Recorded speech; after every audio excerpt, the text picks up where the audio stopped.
Class 10th में पढ़ने वाले उन सभी स्टूडेंट का मैं आज इस वीडियो में जो कि सबसे इम्पोर्टेंट है मैं स्वागत करता हूं। चैप्टर 3 मैंने स्टार्ट कर दिया है और फर्स्ट वीडियो आप लोगों को मैंने भेज भी दिया है। लिंक आप सभी को प्राप्त भी होगी, आप लोगों ने उस लिंक को ओपन करके वीडियो देखी भी है जिसका आज टेस्ट होना है। तो टेस्ट होना है इसलिए आप लोग ध्यान से क्वेश्चन को अच्छे से अपनी कॉपी में ज़रूर लिखें और इसके जो उत्तर हैं उसको भी साथ में लिखते चलें और साथ में अगर आप लोग कमेंट कर रहे हो तो कमेंट भी करते चलो। तो चैप्टर का नाम सभी को पता है, हाउ डू ऑर्गेनिज्म रिप्रोड्यूस। तो किस प्रकार से ऑर्गेनिज्म का रिप्रोडक्शन होता है और किस प्रकार से ऑर्गेनिज्म रिप्रोड्यूस करता है, अपने ही जैसे संतान उत्पन्न करने की क्षमता को किस प्रकार वो आगे बढ़ाता है। तो पहला क्वेश्चन आप लोगों को जो इस वीडियो के अंतर्गत जो मैंने बताया था कि उसी वीडियो से मैंने क्वेश्चन सेट लिखे हैं, तो पहला क्वेश्चन आप लोग ध्यान से समझिएगा। आप लोगों को 2 एग्जाम्पल लिखने हैं। Right 2 common example of fission. Fission एक प्रोसेस होती है जो कि असेक्सुअल रिप्रोडक्शन के अंतर्गत आती है। इसमें होता क्या है, कोई भी ऑर्गेनिज्म क्या करता है, 2 असमान या फिर 2 भागों में बढ़ जाता है, 3 भागों में बढ़ जाता है, मल्टीपल फिजन्स हो जाता है। इसी के 2 प्रकार आगे आप लोगों को मैंने पढ़ाए थे जिसका था नाम बाइनरी फिजन और मल्टीपल फिजन। तो तीनों के एग्जाम्पल आप लोगों से आज के इस क्वेश्चन में आप लोगों से पूछा जा रहा है। क्वेश्चन नंबर 1 में आप लोगों को right 2 common example of fission. तो क्या आपको ध्यान है कौन कौन से 2 एग्जाम्पल फिजन के थे जो मैंने बताए थे आप लोगों को? कमेंट में ज़रूर कमेंट करते चलें जिसमें उन स्टूडेंट को मैं मार्क्स देता चलूँ जिनको मैंने याद करने के लिए कहा था। ठीक है, नंबर पाना आसान बिल्कुल नहीं है, आप लोगों को तैयारी करनी पड़ेगी। मन से तैयारी करेंगे, अच्छे से तैयारी करेंगे, क्लास में रेगुलर एक्टिव रहेंगे तो आप लोगों को असाइनमेंट में फुल मार्क्स देने कि मैं पूरी गारंटी लेता हूं। इसलिए आप लोगों को रेगुलर आना पड़ेगा। क्वेश्चन नंबर 2 समझ लेते हैं। क्वेश्चन नंबर 2 में कहा गया right example of binary fission and the multiple fission. तो बाइनरी फिजन का नाम आप लोगों को नाम से ही पता चल रहा होगा। बाई मतलब होता है 2, मतलब ऐसा फिजन जिसमें कोई ऑर्गेनिज्म 2 भागों में बढ़ जाता है या फिर उसकी जो न्यूक्लियस होता है वो 2 भागों में बढ़ जाता है, जिसको हम लोग बाइनरी फिजन के नाम से जानते हैं। इसी तरह से दूसरा था मल्टीपल फिजन। दोनों के ही एग्जाम्पल आप लोगों को क्वेश्चन नंबर 2 के सोल्यूशन में लिखने हैं और मैं उम्मीद करता हूँ इन सभी क्वेश्चन को आप लोग साथ में जैसे मैं बोल रहा हूँ उसी तरह अपनी कॉपी में भी लिखते चलो, जिसमें आप लोगों को जैसे ही वीडियो ख़त्म हो ग्रुप में भेजने में आसानी हो। तो क्वेश्चन नंबर अगला है राइट एग्जाम्पल ऑफ बडिंग। तो बडिंग के कौन कौन से एग्जाम्पल्स होते हैं ये आप लोगों को कल वाली वीडियो में मैंने पूरा बताया था और मैं उम्मीद करता हूँ आप लोगों को सभी एग्जाम्पल आप लोगों को याद हो गए होंगे, मुँह ज़बानी रटे होंगे। ये अच्छी बात है कि आप लोग तैयारी आप लोग तेज़ी से कर रहे हो, क्लास 10th को आप लोग सीरियस लेके पढ़ रहे हो। ध्यान रखिएगा बोर्ड में हर तरह के मार्क्स भेजने होते हैं, यूनिट 1 के, यूनिट 2 के और यूनिट 3 के और साथ में प्री बोर्ड के साथ हाफ ईयरली वाले भी। अब नंबर पाना बिल्कुल आसान नहीं है, इसलिए आप लोगों को अगर मार्क्स चाहिए हैं ऑनलाइन आना पड़ेगा और ऑनलाइन आने के लिए आप लोगों को क्लास भी एक्टिव में रहना पड़ेगा, क्लास रेगुलर करना पड़ेगा। हर एक पॉइंट को या हर एक वीडियो को आप लोगों को एंड तक देखना पड़ेगा, तभी आपको नंबर मिलेंगे। और ध्यान रखिएगा मैंने पहले भी बताया है आप लोगों को 3 चीज़ें जो सबसे इम्पॉर्टेंट है। पहली जो क्लास नोट होते हैं उसको आप लोगों को रेगुलर अप टू डेट रखना है, जो भी क्लास में कराया जाए उसको आप लोगों को विद इन टाइम या विद इन डे आप लोगों को कंप्लीट करके सेंड कर देना है ग्रुप में। सेकंड जो फाइल मैंने कही थी आप लोगों से वो थी एक्सपेरिमेंट फाइल। ध्यान रखिएगा एक्सपेरिमेंट फाइल का होना सबसे ज़्यादा ज़रूरी है। और तीसरा साइंस की या फिर एक बायोलॉजी की आप लोग टेस्ट कॉपी ज़रूर अपने साथ में रखें, जिसमें जो भी टेस्ट कराए जाएँ, जो भी आपकी तैयारी कराई जाए बोर्ड से रिलेटेड, वो आप उसी टेस्ट पेपर में ही करते चलें। ठीक है, क्लियर हो गया तीनों चीज़ें? तीनों पॉइंट को आप लोग ध्यान रख लीजिएगा अपने दिमाग में। क्वेश्चन नंबर 3 राइट 2 एग्जाम्पल या फिर right an example of the budding. Budding का कोई एग्जाम्पल आप लोगों को क्वेश्चन नंबर 3 के आंसर में लिख देना है। बात करते हैं क्वेश्चन नंबर 4 की। क्या है क्वेश्चन नंबर 4 देख लेते हैं। Right common example of fragmentation. तो फ्रेगमेंटेशन एक प्रोसेस होता है जिसमें एक पूरा ऑर्गेनिज्म क्या होता है कई खंडों में बढ़ जाता है।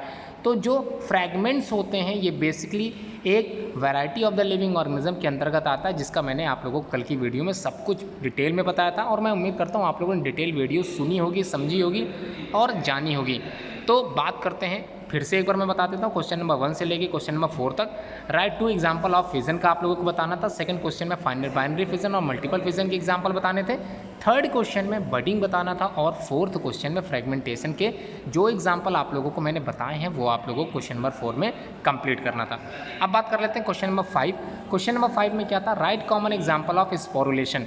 तो स्पोरुलेशन एक प्रोसेस होती है जिसमें क्या होता है, स्पोर फॉर्मेशन तो क्या है अगला 5th वाला क्वेश्चन, फिर से मैं रिपीट कर देता हूँ। Right common example of sporulation. तो स्पोरुलेशन किस प्रकार से स्पोर फॉर्मेशन टेक्स प्लेस होता है, स्पोर बनने की जो प्रोसेस होती है वो किस प्रकार से होती है, कौन सी कंडीशंस होती हैं, किस टाइप के स्पोर्स होते हैं और किस ऑर्गेनिज्म में ये बनता है, ये आप लोगों को क्वेश्चन नंबर 5 में पूछा गया है। ठीक है, स्पोरुलेशन या फिर स्पोर फॉर्मेशन आप लोगों को मैंने बताया है, आप लोगों को एग्जाम्पल भी याद कराए थे, इसको आप लोगों को आंसर बताना है क्वेश्चन नंबर 5 के अकॉर्डिंग। ठीक है, क्वेश्चन नंबर 6 देख लेते। अब जो अगला क्वेश्चन है क्वेश्चन नंबर 6, तो ध्यान से सुनिएगा, सारे क्वेश्चंस इतने इंपॉर्टेंट है कि आप लोगों के बोर्ड के एग्जाम में भी ये क्वेश्चंस जरूर पूछे जाएंगे। और अब तो थोड़ा सा पैटर्न चेंज होने वाला है, आप लोगों को 1 लाइनर क्वेश्चंस के जवाब आप लोगों को तुरंत दे देना है। 1 लाइनर का मतलब 1 वर्ड, आप लोगों को आंसर तुरंत आना चाहिए। मल्टीपल चॉइस क्वेश्चंस आप लोग ज़्यादा से ज़्यादा अटेम्प्ट करते चलिए, जिसमें आप लोगों को 1 लाइनर आंसर अच्छे से समझ में आने लगे। 6 क्वेश्चन में right common example of vegetative propagation through. देखिए, वेजिटेटिव प्रोपगेशन एक ऐसा प्रोपगेशन मेथड होता है रिप्रोडक्शन का जिसमें वेजिटेटिव पार्ट से ही कोई नया पौधा या कोई नया ऑर्गेनिज्म तैयार होता है। और वेजिटेटिव पार्ट आप लोगों ने पढ़ रखे थे, बाई स्टेम होता है, बाई रूट होता है और बाई लीफ होता है। मतलब स्टेम, लीफ और रूट, इन तीनों के कॉमन एग्जांपल्स मैंने आप लोगों को कल वाली वीडियो में बताए थे। ये तीनों ही अपने आप में मोस्ट इंपॉर्टेंट है, इसको आप लोगों को आना ही चाहिए कि कौन कौन से एग्जाम्पल बाई स्टेम से जुड़े हैं, बाई लीफ से जुड़े हैं और बाई रूट से जुड़े हैं। तो ये क्वेश्चंस मोस्ट इंपॉर्टेंट है, इसको जरूर अपनी कॉपी में लिखते भी चलिए। क्वेश्चन नंबर 7, अब हम लोग बात करते हैं क्वेश्चन नंबर 7 की। क्वेश्चन नंबर 7 आप लोगों को स्क्रीन पे दिखाई दे रहा होगा, जहाँ पर आप लोगों को आइडेंटिफाई करना है। एक इमेज आपके सामने स्क्रीन पे दिख रही होगी, इस स्क्रीन को देखकर या फिर इस इमेज को देखकर आपको बताना है कि कौन सा ऑर्गेनिज्म है जिसमें फिंगर लाइक प्रोजेक्शन या आउटग्रोथ इस तरह से बाहर निकले होते हैं। और एक तरह से कह सकते हैं कि इसका कोई शेप, आकृति निश्चित नहीं होती, नॉट डेफिनिट शेप। तो इसकी आकृति निश्चित नहीं, इसको किसी भी आकार का आप लोग बना सकते हैं, लेकिन सीडोपोडिया का आकार बिल्कुल इसी तरह से होगा, फिंगर लाइक प्रोजेक्शंस की तरह। ठीक है, और फूड वैक्यूल्स जो फूड को डाइजेस्ट करती है और वेस्ट मटेरियल बाहर निकालती है। तो ये कौन सा ऑर्गेनिज्म है ये आपको आइडेंटिफाई करना है। और ये क्लास 9th में भी आप लोगों ने देखा होगा, ऐसा मैं उम्मीद करके चल रहा हूँ, क्योंकि 9th में बायोलॉजी मैंने ही पढ़ाई है और 10th में बायोलॉजी पढ़ाने का मौका मुझे ही मिला है। और आप लोग क्लास में एक्टिव जरूर रहिएगा। फिर से मैं कह रहा हूँ, क्लास 10th में नंबर अगर आप लोगों को अच्छे पाने हैं तो हर एक मीट लिंक पे या फिर गूगल मीट जब भी पढ़ाया जाए आप लोग लिंक जरूर ज्वाइन करें। और यूट्यूब लाइव प्रीमियर हमेशा रहता है मेरा, इसको जरूर ज्वाइन किया करें। सारी वीडियोस आप लोगों को इसी तरह मिलती रहेंगी, जिसमें आप लोग अच्छे से तैयारी करते चलो। और 1 लाइनर क्वेश्चंस पर ज़्यादा ध्यान देना है, मल्टीपल चॉइस क्वेश्चंस पर ज़्यादा ध्यान देना है, क्योंकि पैटर्न में आपकी कुछ चेंजेस आने वाले हैं। ठीक है, अब हम लोग बात करते हैं 7th का एक डायग्राम है जिसको आपको बताना है ये डायग्राम किस ऑर्गेनिज्म का है। इसी तरह से क्वेश्चन नंबर 7 के बी में भी एक डायग्राम दिखाया गया है, आपको बताना है ये डायग्राम किस चीज़ का है, किस ऑर्गेनिज्म का डायग्राम है जिसमें इस तरह की आउटग्रोथ निकली होती है। और एट द मैच्योरेशन टाइम ये ऑर्गेनिज्म अपने पेरेंट ऑर्गेनिज्म से अलग हो जाता है। ये कौन सी कंडीशन थी जो मैंने बताई थी आप लोगों को। आप लोगों ने वीडियो अगर अच्छे सुनिए तो आप लोगों को सारे क्वेश्चंस के आंसर आते होंगे, ऐसा मैं उम्मीद कर रहा हूँ। जिस स्टूडेंट ने सारे आंसर दे दिए, यकीन मानिए असाइनमेंट में उसको फुल मार्क्स दूंगा, जो भी बायोलॉजी में मुझको देने होंगे।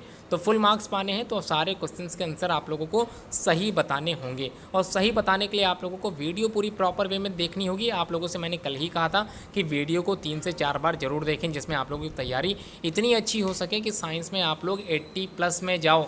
और कई स्टूडेंट तो 90+ भी क्रॉस करेंगे, ऐसा मैं अनुमान लगा के चल रहा हूँ। क्योंकि साइंस में नंबर पाना मुश्किल होता है, क्योंकि साइंस के टीचर ही थोड़े से नंबर देने में कंजूस होते हैं। मैं भी नंबर कम देता हूँ, लेकिन आप लोगों को इतनी गारंटी दे सकता हूँ, अगर आप लोग रेगुलर एक्टिव रहोगे, रेगुलर ऑनलाइन रहोगे, हर एक क्लास को अटेंड करोगे, अच्छे से समझोगे, अच्छे से पढ़ोगे, सारे क्वेश्चंस के जवाब अच्छे से देते चलोगे, तो आपको मैं फुल मार्क्स दे सकता हूँ 100 आउट ऑफ 100। तो देर किस बात की, पेन और पेंसिल उठा के जो क्वेश्चन मैंने बताए हैं आज, सारे क्वेश्चंस के आंसर सोल्यूशन भेज के आप लोगों को ग्रुप में भेजने हैं। जो जितना अच्छे से भेजेगा करके, जितना जल्दी भेजेगा, जितना टाइमली भेजेगा, उसको अच्छे से नंबर मैं दे दूंगा। आगे बढ़ते हैं क्वेश्चन नंबर 8 में, in which type of reproduction found in common algae. तो आपको बताना है ये जो कॉमन एल्गी होते हैं, आप लोगों ने एल्गी देखा ही होगा, बारिश होती है, बारिश का पानी जब छत पे पड़ता है और छत के किनारे किनारे काई जम जाती है, ग्रीन तरह के पैचेस आप लोगों को दिखाई देते होंगे। उन्हीं पैचेस को या फिर उन्हीं ग्रीन सब्सटेंसेस को हम लोग एल्गी बोलते हैं।